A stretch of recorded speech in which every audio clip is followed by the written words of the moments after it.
இது என்ன சிதம்பரம் ரகசியமா என்ன? ரகசியமாக பேசுறது ரகசியம் என்பதே தேமுதிகக்கு என்றைக்குமே கிடையாதுங்க.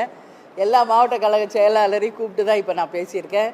இப்போது எங்களுடைய மாநாடுக்கு சற்றேறக்குரிய ஒரு 15-20 நாள் இருக்கிறப்போ மறுபடியும் எங்கள் மாவட்ட செயலாளரை அழைப்போம். ஒவ்வொருவருடைய கருத்துக்களையும் நாங்கள் கேட்போம்.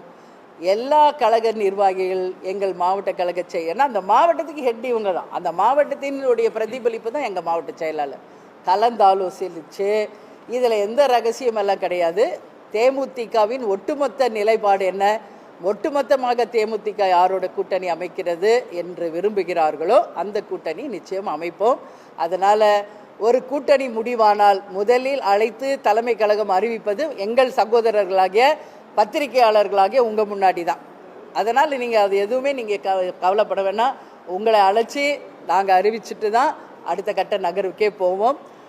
நம்ம மாநாடுக்கு முன்னாடி கூட்டணி அமைஞ்சிட்டா அது நீங்கள் சொன்ன மாதிரி உங்ககிட்ட சொல்லிவிட்டு மாநாடு நடத்துவோம். இல்லை மாநாடு அன்றைக்கி தான் அறிவிக்க வேண்டிய ஒரு சுச்சுவேஷன் வந்தால் அன்றைக்கி அறிவிப்போம்.